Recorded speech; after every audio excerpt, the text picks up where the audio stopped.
What's up, guys? That Really Gross Guy here. We are back, and today I wanted to talk about Eliminate a little all topic focus today. points. Nothing too crazy, but it might be something Ready to blast these kind of machines worth, with spare parts? I don't know, bringing up a discussion, Void and fissures. maybe this would You be need something to that, open a if it relic, was but are you confident popular you can enough, withstand their Digital fury? Extremes could take this into consideration in the future. You But are near what a I fissure. am kind of suggesting, the idea that I had, was what if, because I'm running Relics right now for traces, but what if the possibility was we could take current relics that we don't really care too much about, and we could, say, crush them or dismantle them or whatever in order to acquire some traces.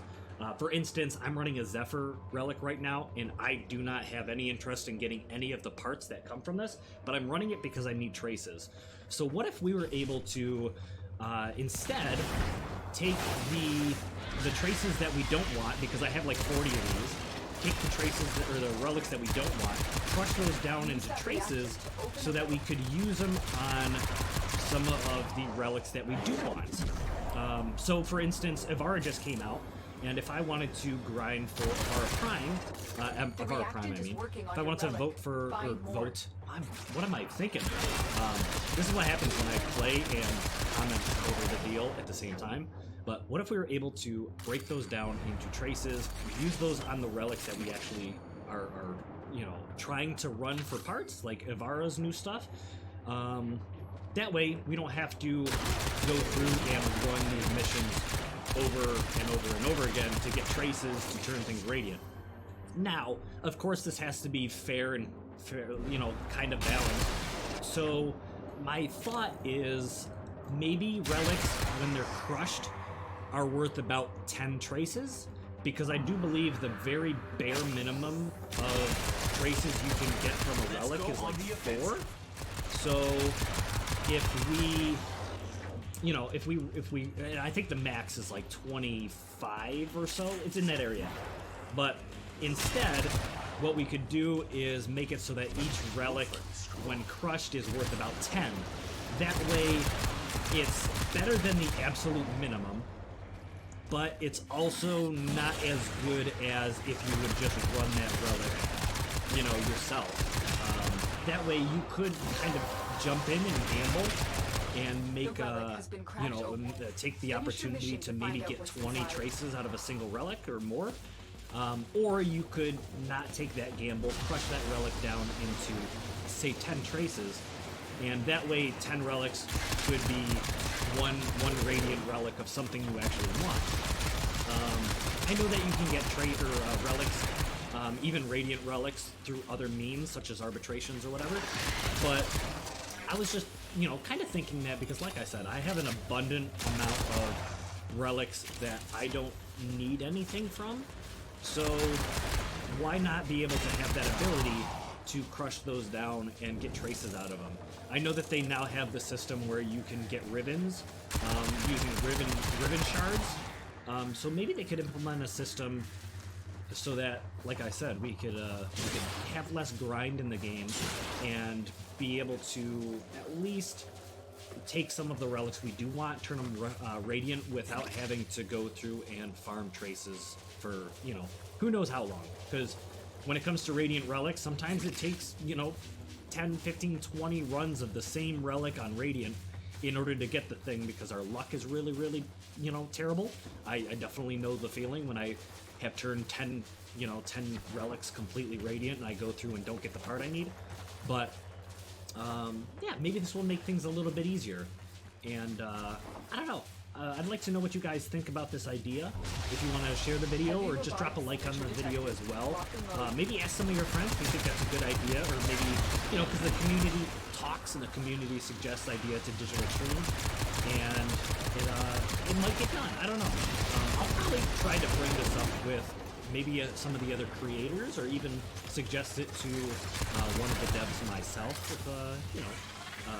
if I can find time outside of work to do it. But the reason why I bring all this up is because now that I work 6 days a week, and I really only have so much time in a day to pretty much play anything.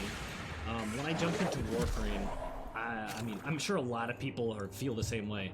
When I jump into Warframe, I'm not really excited to jump in and grind for something that I don't have. While it's really nice to get something new in the game, I like the couple hours that I have to myself, especially having one day off a week. I don't want to jump in and run relic missions 20, 30 times in order to get the parts I need. It's just, you know, it could take days for me to earn things. So I know a lot of people are in the same boat, and maybe digital extremes, while like I said, they're gonna keep it balanced because they're gonna need to consider, you know, financial stuff, but maybe they'll consider that. Maybe Lith Relics could be worth, say, 5 traces, and then the next one's up could be worth, I think it's like, I forget the names of them, but the next one up maybe worth 10, then the third tier could be worth 15, and then the Axie Relics could be maybe worth 20 traces, or 20 traces each. That way, you know, the more rare relics are worth more traces. I don't know. What do you guys think?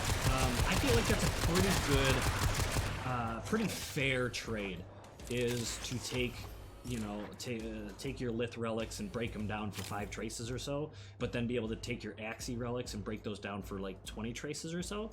That way, you know, the rare relics are worth a little bit more, and you can get those radiant relics much quicker. But anyways, yeah, that's just my thoughts. That's really all I have to say about that.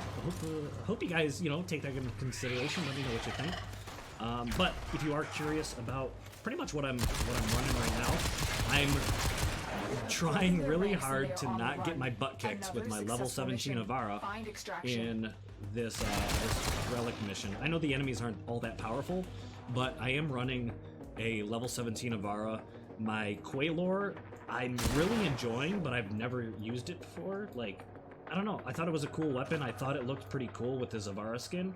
She's kind of like almost energy based right now. I don't know. Like, let me roll out of this invisibility cloak. But I don't know. She's got like this cool energy look and feel. I like the teal and like silverish look, and I think the Quaylor looks really cool in her hands. And I'm also running the Ballistica just because it's got that Ballistica skin that came with Avara's deluxe skin. It's probably not going to be on here too long. I'm probably just going to, you know, get it maxed out and then be done with it. But, and then I don't think I'm going to hit these guys because they're all running away. And then lastly is, I took one of the Zaws, and we have one of the Plague Zaws. I forgot what it's called, but we have one of the Plague Zaws, and you know, I think it fits her. I think it fits her pretty well. She's kind of got that stance going on, and she looks pretty fierce.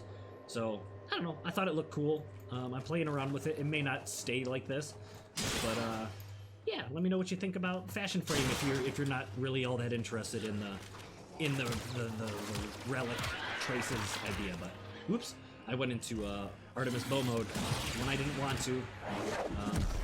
Let's go invisible. Let's get some. Oh, look at that. Let's get some rapier kills while we're invisible. We do have this guy, so let's just sprint on in there and take him out. But yeah, I think I'm gonna leave it here. Thank you guys so much for watching this video. Yeah, let me know what you think. I'll see you guys again in the next one.